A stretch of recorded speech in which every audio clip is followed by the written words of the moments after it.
بسم اللہ الرحمن الرحیم نحمدہ و نصلی علی رسولہ الکریم اما بعد۔ دوستو عزیزو، اللہ تعالیٰ فرماتے ہیں، اللہ تعالیٰ نے تعلیم دی، اللہ تعالیٰ نے ایک ایسا استغفار بتایا، ایسی دعا بتائی اور ایسا پیارا طریقہ بتا دیا۔ بتانے والی ذات اللہ کی ہے، کوئی انسان نے تجربہ نہیں، کسی ولی اللہ نے کسی نے تجربے سے بتایا، ایسا نہیں۔ اللہ تعالیٰ نے خالق و مالک دونوں جہاں کا مالک بتا رہے ہیں، یہ پیارا استغفار اور پیاری دعا سکھا رہے ہیں۔ پھر سوچ کے دیکھیے کہ وہ مالک و خالق ایک بندے کو سکھائے کہ تم اس طریقے سے استغفار کیا کرو، اور پھر بندہ اس سے غافل رہے، کتنی بڑی محرومی ہے۔ دوستو عزیزو، اللہ تعالیٰ کی ذات ایسی ہے کہ جب وہ فیصلہ کر دے صحت کا تو کوئی دنیا کی طاقت پھر اس کو کوئی بیماری لگ نہیں سکتی، کسی چیز کا کوئی نقصان پہنچا نہیں سکتے۔ اور جب وہ وہاں پر فیصلہ ہو کسی بیماری کا تو کوئی چیز کسی جگہ بھی چھپا ہوا ہو، انسان بچ نہیں سکتا۔ اللہ نے سکھایا لا الہ الا انت، اللہ تعالیٰ نے سکھا دیا اسی پیاری چیز کہ دیکھو اس چیز کو مانگا کرو، لا الہ الا انت۔ یا اسی کہ اللہ تعالیٰ کی ذات ہی ایسی ہے کہ دل کے ساتھ یقین رکھے، دل کے ساتھ کہے، بس دل کی گہرائیوں سے پکارے کہ یا اللہ تیرے سوا کوئی میرا مدد کرنے والا نہیں، تیرے سوا کوئی میرا پریشانیوں کو دور کر نہیں سکتا، شفا دے نہیں سکتا، تیرے سوا ہمارے پریشانیوں کو کوئی دور کر نہیں سکتا۔ یہ یقین کے ساتھ اللہ سے پکارے گا لا الہ الا انت۔ پہلے زمانہ ہے، دیکھیے آج سے 20-25 سال پہلے کے زمانے تک کبھی پریشانیاں آتی تھی، حالات آتے تھے بستی کے اندر، گھر کے اندر، کسی انسان کے اندر، تو سب سے بڑھ کر اس کا ذکر ہوتا تھا لا الہ الا انت سبحانک انی کنت من الظالمین۔ آج اس کو بالکل لوگ چھوڑ دیے، آج خالی اسی میں پڑے ہوئے۔ حالات کیسے کیسے آ رہے ہیں۔ یہ کرونا وائرس جو آیا ہے، یہ بیماری جو وبا آئی ہے، یہ وبا کیا کیا نہیں سکھا کر گئی، پھر بھی انسان اللہ تعالیٰ سے سچے دل سے پکارے، اللہ کو یاد کرے، اللہ تعالیٰ کے ساتھ اخلاص کے ساتھ دل کی گہرائیوں کے ساتھ پکارے۔ اگر اللہ تعالیٰ سے پکارے تو اللہ تعالیٰ کا وعدہ ہے، جب بندہ مجھ سے استغفار کرتا ہے میں اس کی استغفار کو سنتا ہوں اور فوراً اس کو ایسے اس کی حاجت کو پورا کرتا ہوں، پھر اس کے بعد اس کے لیے کوئی پریشانی رہتی نہیں، اس کو خوشحال زندگی عطا کر دوں گا۔ اللہ کا وعدہ ہے، اللہ تعالیٰ قرآن میں وعدہ کرتے ہیں، کہنے والی ذات دونوں جہاں کا مالک ہے، اور قرآن میں کہہ رہے ہیں انسان پھر بھی غافل ہے، انسان۔ آج حالات کیسے کیسے آئے، آج اتنی دیکھیے کیسی حالات تھی، اس بیماری نے کیا کیا نہیں دکھلا دیا۔ اس بیماری کے اندر وہ شوہر بیوی جو محبت سے رہتے تھے، یہ حالات بیماری آ گئے تو بیوی ہاسپٹل میں داخل ہے، بیمار ICU میں رکھے ہوئے ہے، تڑپ رہی ہے شوہر کو دیکھنے کے لیے۔ شوہر ہے کہ نیچے سامنے آنا پسند نہیں کر رہا ہے، نیچے ہے تو قریب آنا چاہتا نہیں ہے، تڑپ رہی ہے کہ اب جانے کو ہے، کہتی ہے کہ ایک نظر اپنے شوہر کو دیکھ لو، شریک حیات کو دیکھ لو، آنے تیار نہیں۔ باپ کا انتقال ہو گیا، باپ نے خون پسینہ ایک کیا، لیکن وہ بچے ان کے قریب آنے تیار نہیں، یا ایسے ہی دفن کر دیجئے، اسے ایسے گھر کے اندر لانے تیار نہیں۔ اگر تھوڑی دیر کے لیے اس انسان کو ہوش آ جائے، زندگی مل جائے، پتہ چلے کہ ان کے بیوی بچے قریب ہاتھ لگانا پسند نہیں کر رہے ہیں اور ان کو گھر کے اندر لانا پسند نہیں کرتے ہیں، تو کیا گزرے گی، جس کے لیے اس نے ساری زندگی بتا دیا، ساری چیز کو، دین سے بھی دور رہ گیا انسان، صرف اللہ اپنے بیوی بچوں کے لیے فکر میں رہا، اور بیوی بچوں کے یہ خالی بس اس کو کورونا کیا ہو گیا، قریب آنا کوئی پسند نہیں کر رہا ہے۔ کیا بتا دیا کہ دنیا شاید، دیکھیے اللہ تعالیٰ سب کو موت آنی ہے، کسی نہ کسی طریقے سے موت آئے گی، کسی نہ کسی بیماری میں مبتلا ہو کہ موت آئے گی، لیکن یہ جو خوف طاری ہو گیا ہے، کیوں؟ اس لیے کہ جب انسان گناہ کرتا ہے تو گناہ کرنے کی وجہ سے، گناہوں کی وجہ سے، اپنی بدعمالیوں کی وجہ سے اس کے اندر ایک خوف طاری ہو جاتا ہے، وہ خوف ہر وقت رہتا ہے.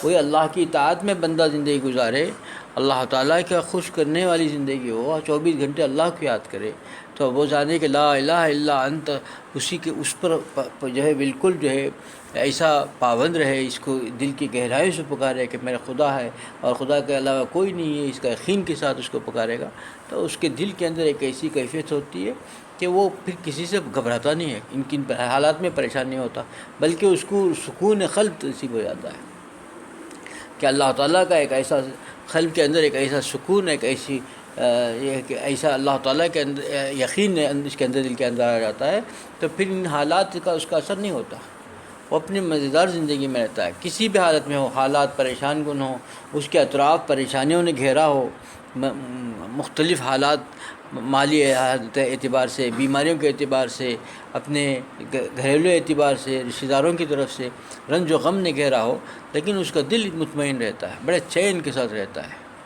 بڑے چین کے ساتھ، سکون کے ساتھ رہتا ہے. سکون قلب اسی کے لیے کہتے ہیں. لیکن وہ ان کے حالات دیکھ لیجئے جن کے اندر جو ہے گناہوں میں جو ڈوبے ہوئے ہیں، ان کے اندر ایسی ایک خوف کی گھڑی گھیری ہوئی رہتی ہے، ہر وقت خوف میں ہے، چاہے ان کے پاس مال و دولت کی فراوانی ہو، لیکن ایسا خوف ان کے ساتھ طاری رہتا ہے، ہر وقت خوف، ہر چیز میں خوف ہے، کسی بات پر وہ نہیں ہے، خوف طاری رہتا ہے. اسی کے لیے انہوں نے اس چیز کو چھوڑ دیا. اور آگے کا جملہ جو تھا کہ اس نے فرمایا کہ سبحانک انی کنت من الظالمین. دیکھیے نبی نے دعا مانگی، نبی گناہوں سے پاک، اللہ کے محبوب، وہ کہہ رہے ہیں کہ میں نے ظلم کیا، میں گنہگار ہوں، اور ہم سمجھتے ہیں کہ میں نے کیا گناہ کیا، مجھ سے کیا خطا ہو گئی. آج ہمارے زبان میں یہی ہے. اب حالات آتے ہیں تو ہم لوگ سمجھتے ہیں کہ ہمارے بہت بڑے اللہ والے ہیں، بہت بڑے نیک گزار ہیں، ہم سے بڑا کوئی نیک ہے ہی نہیں، ہم سے کیا غلطی ہوئی، ہم تو بہت اچھے لوگ ہیں. جبکہ ہماری زندگی کا ایک ایک لمحہ گناہوں میں ڈوبا ہوا ہے. ہم میں سے کوئی یہ وعدہ کہ یہ نہیں کر سکتا، یقین کے ساتھ نہیں کہہ سکتا کہ میں جو ہے میری زندگی بالکل پاک و صاف ہے، اللہ تعالیٰ جیسا چاہتا ہے ویسی زندگی میری ہے. کوئی نہیں کہہ سکتا. ہماری تو یقینی بات ہے، ہماری زندگی کا ایک ایک لمحہ ہمارے سوچوں میں گناہ ہے، ہمارے خیالوں میں گناہ ہے، ہمارے زبانوں میں، ہمارے آنکھوں سے گناہ ہو رہے ہیں، ہمارے ہاتھ و پیر سے گناہ ہو رہے ہیں، ہمارے ہر لمحہ گناہوں میں گزر رہا ہے. اور ہم جو ہیں کہ کبھی پریشانی آتی ہے، اللہ کی آزمائش آتی ہے، تو ہم تو بجائے اللہ کے حضور گر گڑانے کے، اپنے گناہوں سے توبہ کرنے کے، ہم تو اس بات پر کہہ رہے ہیں کہ ہم سے کیا گناہ ہوا ہے، کرنا تو کیا چاہیے تھا. اسی وجہ سے دیکھو یہ حالات آج کرونا کے جو 1.5 سال سے جو حالات گزر رہے ہیں، اس وقت کیا ہونا چاہیے تھا. ہر گھر میں ذکر جو لا الہ الا انت سبحانک انی کنت من الظالمین. اللہ کا وعدہ ہے اس میں کہ جو بندہ سچے دل کے ساتھ پکارے گا، پھر اس کی سارے پریشانیاں، سارے غم دور کر دوں گا. لیکن آج حالات ہے کہ کون اس میں عمل کر رہا ہے. ہمارے گھروں میں آج بھی عمل نہیں چل رہا ہے، سچے دل سے نہیں پکار رہا ہے، کوئی سچے دل سے اس کو ذکر نہیں کر رہا ہے، کیونکہ ہمارے دماغ میں آیا ہی نہیں. ان سب چیزوں کو دیکھ کر بھی کوئی عبرت حاصل نہیں کر رہا ہے، کوئی خوف ہی نہیں پیدا ہو رہا ہے. اللہ کا خوف پیدا ہو جائے. آنکھوں سے دکھا رہا ہے خدا کہ اپنے خونی رشتہ دار، اپنے بچے، ماں، بیوی، بچے، شوہر کی میت کو ہاتھ لگانے تیار نہیں. کرونا ہو گیا، شوہر میں ہاسپٹل میں، بیوی ہے تو شوہر باہر کھڑا ہوا ہے، قریب آنے تیار نہیں. صرف اس مرنے والے سے پوچھا جائے کہ تیری آخری خواہش کیا ہے، کیا چاہتا ہے تو چاہتا ہے کہ میں اپنوں سے ایک نظر دیکھ لوں، ایک بات کر لیتا ہوں، ایک نظر دیکھ لیتا ہوں. جب بلایا جاتا ہے اپنے بچوں کو کہ بھئی تمہارا ابا یاد کرتے ہیں، کہتا ہے کہ بھئی میں آنے تیار نہیں، میں آنے نہیں چاہتا، کیونکہ اس کو خوف ہے کہ بھئی مجھے لگ جائے گا. لگنا تو اللہ کے ہاتھ میں، موت تو شخص اللہ تعالیٰ جب کسی کے لیے جب شفا کا نہیں، اللہ تعالیٰ کسی کی حفاظت کرنا چاہیں کہ دنیا کی کوئی بیماری اس کو چھو نہیں سکتی. اور جب اللہ تعالیٰ فیصلہ فرما دیں گے کہ کوئی پریشانیوں کا، بیماریوں کا، تو کوئی دنیا کی طاقت اسے بچا نہیں سکتی. چاہے محلوں کے اندر بیٹھا ہو، گھر کے جو کمروں کے اندر بیٹھا ہو، محلوں کے اندر، محلوں میں بھی کمروں کے اندر کمرہ، کمرے کے اندر کمرہ، کسی بھی 10 کمروں کے اندر بیٹھا ہوا ہو، چاہے 10 کپڑوں پر لپیٹا ہوا ہو، چاہے ناک بند کر لے، کان بند کر لے، آنکھ بند کر لے، چاہے جتنی چیز بند کر لے، سر سے اوپر تک کچھ بھی پہن لے، جب اللہ تعالیٰ کا فیصلہ وہاں ہو جائے گا تو کوئی بچ نہیں سکتا. سمجھ ہی نہیں رہا ہے کہ بھئی اللہ کی طرف سے یہ مصیبت جو آئی ہے اللہ کی طرف سے آئی ہے، یہ عذاب ہمارے پر مسلط کیا گیا ہے، کوئی سمجھ نہیں رہا ہے. ارے غیر تو غیر مسلمان پہچان کے جو ابھی اس وقت بھی اللہ تعالیٰ کہ اب ہونا چاہیے تھا کہ ہمارے گھر کے ہر گھر میں عورتیں، مرد، بیوی، بچے، ہر آدمی اللہ کے حضور گڑ گڑا کر کے اللہ سے توبہ کرتے، اللہ کے حضور جو ہے گڑ گڑا کر کے اللہ کا ذکر کرتے، اللہ تعالیٰ کو منانے کی فکر کرتے. آج بھی غافل اور کوئی اثر نہیں ہے، کسی بات کا کوئی فکر نہیں ہے. یہ حالات کو دیکھ رہا ہے، اس کا دل اتنا، ہمارا دل اتنا جو ہے کیسا سنگ دل کیسا ہو گیا ہے کہ اثر ہی نہیں ہو رہا ہے، اس کا مردہ ہو گیا ہے دل، کہ اس کے ان حالات کا کوئی اثر نہیں ہو رہا ہے. خوف کی کوئی بات ہے، خالی اب اس اللہ کا خوف نہیں ہے، خالی اس مرض کا خوف تو مبتلا ہے. اللہ کا خوف ہوتا، خدا کی طرف سے عذاب سمجھتا تو سب سے پہلے دوڑ کر جس جگہ جانا تھا وہاں جانا چاہیے تھا. حالات نے کیسے کیسے کر دیے. ابھی یہ تو حالات دیکھیے کہ بہت کم، اب اس وقت ایسے حالات میں تو سب سے زیادہ مسجدوں کو بھر جانا چاہیے تھا، مسجدیں خالی ہو گئی. جو آدمی گنے چنے جو نمازی آتے تھے وہ بھی نمازی سے باہر ہو گئے. کیا ہے ان کو بھی خوف کہ بیماری آ جائے گی مسجد جانے سے، لوگوں کی بھیڑ سے. چند لوگ جو پہلے سے صف اولیٰ میں رہتے تھے آج آ ہی نہیں رہے مسجد میں. پتہ چلا کیا ہوا بھائی، کیوں کیا ہو گیا؟ پتہ چلا کہ بھئی یہ بیماری لگ جائے گی. کیسا خوف ہے یہ؟ خدا کا یقین ہوتا تو پھر کیسے آتا ہے خوف؟ خدا کا یقین ہوتا، لوگوں کا کہا سواب پر یقین ہو گیا. بیماری سیکھی یہی چیز ہے، عذاب ہے یہ. اس عذاب کو سمجھتا تو سب سے پہلے اللہ کے حضور گڑ گڑا کے اپنے گناہوں سے توبہ کرتا. گناہوں سے توبہ کرتا تو پھر کس طرف آنا چاہیے، کس طرف لوٹ کے آنا چاہیے اور کہاں سے بھاگ رہا ہے. مسجدوں کی طرف لوٹ کے آنا چاہیے، اللہ کے حضور آنا چاہیے.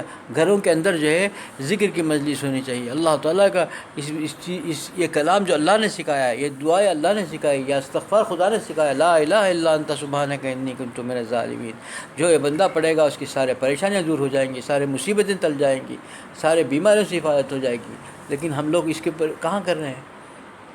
کیا یہ وظیفہ کو چھوڑ کر کے ہم ماسک پہن لیں گے اور سینیٹائزر کر لیں گے، لگا لیں گے، ہاتھ دھو لیں گے اور دور دور فاصلہ کر لیں گے، کیا ہم کو بچ سکیں گے؟ یہ تو عذاب ہے، بچ ہی نہیں سکتا. یہ دھوکے میں ہیں ہم لوگ، کتنے بڑے دھوکے میں ہیں. ابھی احساس نہیں ہو رہا ہمارا، اپنے گناہوں کا احساس نہیں ہو رہا ہے، اپنی زندگیوں کا بدلنے کی فکر نہیں ہو رہی ہے. آج بھی وہی گناہ ہیں، وہی وہ ہماری زندگیوں کے اندر جیسے پہلے گناہوں میں مبتلا تھا، آج بھی وہی گناہوں میں مبتلا ہیں. تھوڑی بھی تبدیلی نہیں آ رہی ہے. اللہ کے حضور جو آنا چاہیے تھا دوڑ کر کے نہیں آ رہا ہے انسان. کتنے نشانیاں آ گئے کہ بھئی یہ قیامت کے قریب میں نشانی بتائی گئی کہ قیامت کے قریب میں جو ہے دن بہت تیزی سے ختم ہو جائیں گے، سال اتنے جلدی. ابھی محرم آیا، پھر ابھی محرم آ گیا، ابھی سال شروع ہوا. ابھی ہم لوگ بولتے ہیں ارے بھائی ابھی تو گیا تھا رمضان، ابھی جلدی رمضان آ گیا. لیکن کہ لکھا ہوا ہے کہ سال جو ہے مہینوں میں ختم ہو جائے گا. جیسا مہینہ ختم ہوتا تھا سال ختم ہونے لگے گا. مہینوں جو ہے دنوں میں ختم ہوں گے، دن جو ہے گھنٹوں میں ختم ہو جائے گا. یہ لکھا ہے بھائی، علامت قیامت میں سے. آج ہم لوگ یقین سے، ہم لوگ اپنے آنکھوں سے دیکھ رہے ہیں، سننا نہیں ہے، دیکھ رہے ہیں کہ ابھی گیا تھا رمضان، ابھی رمضان گزار دیے، ابھی دوسرا رمضان قریب ہونے لگا ہے. کیسے جاتا ہے، کیسا جاتا ہے، کیسا آتا ہے؟ محرم گیا پھر رمضان آ جاتا ہے. ابھی گیا شروع ہوا رمضان، 2-4 مہینے بھی نہیں گزرتے، ہم محسوس ہوتا ہے پھر رمضان قریب پہنچ جاتے ہیں. ایسا محسوس ہوتا ہے کہ 2-4 مہینے گزرے، لیکن ہو جاتا ہے ایک لمبا عرصہ. کیسا ہو گیا؟ یہ کتنی تیزی سے گزر رہا ہے، علامت قیامت سے. اب ایسے حالات جو آ رہے ہیں، اس سے انسان کو کیا سبق لینا چاہیے اور کتنی غفلت سے زندگی گزارتا ہے، اس پر ہم کو غور کرنا چاہیے. یہ غور کرے گا بندہ اور اس وظیفے کو، اس استغفار کو اور اس دعا کو لازم پکڑ لیں گے کثرت کے ساتھ کہ لا الہ الا انت سبحانک انی کنت من الظالمین. لیکن یہاں جو انی کنت من الظالمین جو ہے دل کی گہرائی سے پکارے گی کہ اللہ میں سے پاپی کوئی نہیں، میں گنہگار ہوں، میں نے سب کچھ برباد کر لیا، میں اپنا سب کچھ برباد کر دیا. یا مولا تو اپنا کرم فرما دے، رحم فرما دے. جب اللہ تعالیٰ اس پر کرم فرمائیں گے، رحم فرمائیں گے، اس کو ایسے راحت کی زندگی عطا فرمائیں گے.